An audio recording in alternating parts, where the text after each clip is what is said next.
میرے پیارو سکون، چین، اطمینان، خوشیاں سب وہ دین میں ہیں۔ آسان آپ کو بتاتا ہوں، دیکھو اعمال زندگی بنائیں گے، اعمال سے حالات ٹھیک ہوتے ہیں، یہ بات ہمیں سمجھنا ہے۔ یہ جو جنید جمشید مرحوم، کیا اختتام اللہ نے اس کا کیا۔ یہ جنید جمشید کوئی تبلیغی بزرگ تھا کوئی بہت بڑا، یا کوئی بہت بڑا، یعنی میں آپ کو کیا بتاؤں میرے پیارو، لوگ مجھ سے آ کے کتنی شکایت کرتے ہیں جنید کی، لیکن جو جنید کی ٹی وی میں حرکتیں آتی تھیں وہ بہت چھوٹے گناہ ہیں، بہت چھوٹے، لیکن جنید گناہ کبیرہ سے، جنید کے منہ سے میں نے کبھی غیبت ہی نہیں سنی میرے پیارو۔ اور غیبت کرنا زنا سے بڑا گناہ ہے۔ جو آدمی غیبت کرتا ہے، جھوٹ بولتا ہے، اللہ اس کا رزق روک دیتا ہے، تقدیر کا، حدیث میں آتا ہے بعض گناہ تقدیر کے رزق روک دیتے ہیں، بعض گناہ ایسے ہوتے ہیں۔ میں نے جنید کے منہ سے کبھی بھی، جنید کے میں کہوں نا کہ جنید یار وہ انضمام تمہارے لیے ایسا کہتا، وہ کہا سعید بھائی صحیح تو کہہ رہا تھا، میں ہے بھی تو ایسا، کبھی اسے ریٹیلیشن میں جواب نہیں دیا کہ انضمام کی ایسی کی تیسی ہے۔ میرے پیارو 4-5 گھنٹے روزانہ اللہ کو بولتا تھا۔ جو مخلوق میں اللہ کو بولے گا، پھر دیکھو اللہ اس کا مخلوق میں کیسا موت پہ اس کا تعارف کراتے ہیں۔ اگر اللہ اس کا تعارف یہیں شروع کر دیتا وہ تو پھٹ جاتا، پاگل ہو جاتا، پتہ نہیں کسی غلط لائن پہ چلا جاتا۔ اللہ نے پوری دنیا کو دکھایا، دیکھو یہ ناچنے گانے والا تھوڑے دین پہ تھا، تھوڑے دین پہ۔ میں اور جنید جمشید، ہمارا دین تو کمزور ہے، ہمیں کتنے سال ہوئے ابھی، کچھ بھی نہیں، کبھی ہم یہاں غلطی کبھی وہاں غلطی، جیسے بیٹسمین ہوتا ہے نا نیا نیا، کبھی سلپ میں آؤٹ کبھی ادھر آؤٹ، تو ہم تو آئے دن آؤٹ ہو جاتے ہیں۔ ذرا سی لڑکیاں آ جائیں تو آنکھیں آؤٹ ہو جاتی ہیں، ذرا سا ماحول غلط آئے تو کان آؤٹ ہو جاتے ہیں، ذرا سا ماحول آئے کبھی زبان آؤٹ ہو جاتی ہے۔ ہم تو ڈیلی ہماری گلی اڑتی ہے، لیکن اس ٹوٹے پھوٹے دین پہ اللہ نے پوری دنیا میں جنید کے نام کو زندہ کیا، اور اس کی حیاتی میں لوگ کم ہدایت پہ آ رہے تھے، اللہ نے اس کی موت سے لوگوں کو زیادہ ہدایت دے دی۔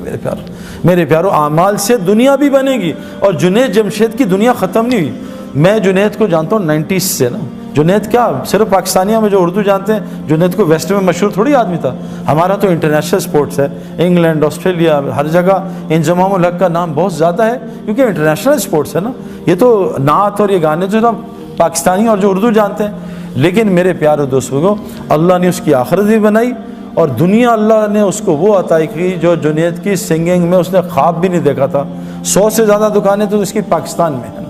حج پہ جاؤ تو جے جے جے جے جے جے، جہاں جاؤ جنید جمشید۔ جنید جمشید کو شوق تھا، وہ دعا مانگتا تھا اللہ میرے پوری دنیا میں نام مشہور کر دے، اور میرا موت پہ بھی نام مشہور کر دے۔ دیکھو جب انسان اللہ کا کام کرتا ہے نا، پھر اللہ اس کا کام کرتے ہیں۔ جنید جمشید ایسے بیٹھا شب جمعہ میں چترال میں بیان کر رہا تھا، بیان کر کے ایک دم رک گیا، پتہ نہیں کیوں رکا، کہتا بھائی میں دعائیں کراؤں گا اپنے لیے، یہ سارا مجمع میرے لیے دعا کرے۔ تو جنید جمشید نے ایک دعا کی کہ اے دعا کرو، اے اللہ مجھے اپنے رستے کے شہادت کی موت دے۔ پورے مجمع نے زور سے کہا آمین۔ دیکھو اللہ تعالیٰ نے اس کو شہادت کی موت بھی دے دی۔ میرے پیارو اللہ ہمارے کام کرے گا اگر ہم، دیکھو کیا کہا، عجیب بات کہ اے ابن عباس تو اللہ کے دین کی حفاظت کر، جب 24 گھنٹے اللہ کو اپنے ساتھ پائے گا۔ اے ابن عباس تو اللہ کے دین کی حفاظت کر، اللہ تیری حفاظت کرے گا۔ میرے پیارو ہمارے اعمال ہمارے حالات ٹھیک کریں گے۔ اللہ کی قسم پوری دنیا میں حالات خراب ہیں، پوری دنیا میں حالات اور دن بدن خراب ہو رہے ہیں اگر ہم اعمال پہ نہ آئے۔ اب تو اللہ نے یہ میڈیا پہ اتنے لوگ آ گئے ہیں، یہ مشتاق احمد، یہ انضمام، یہ ہاشم معاملہ اپنے ملک کا سب سے عزت والا سٹیزن ہے، مجھ سے لمبی داڑھی ہے اس کی میرے پیارو۔ اور میں جب ساؤتھ افریقہ گیا ڈربن میں، تو میں نے ہاشم کے، جب میں وہاں ادھر میری بات تھی، اس میں 90% نان مسلم تھے، تو ہاشم ابھی بھی جہاز سے اترا تھا انڈیا کا ٹور کر کے، 1.5 مہینے کا سفر کر کے، تو موبائل آن ہوا تو اس کے دوست نے کہا کہ تمہیں گھر چھوڑوں، تمہارے بیوی بچے آئے ہوئے، کہتے ہیں اور یا سعید انور کا وہاں بیان ہے اسٹیڈیم میں، وہاں جاؤ گے؟ کہا میں آ رہا ہوں، بیوی بچوں سے مل کے بیان سن کے پھر گھر جاؤں گا۔ وہاں آیا، بھائی جنید بھی ملے، اس نے بات سنی، تو میں نے اس کے جو کرکٹرز تھے نا اس سے پوچھا کہ ہاشم، تم سارے نان مسلم، ہاشم کا کیا افیکٹ ہے تم پہ؟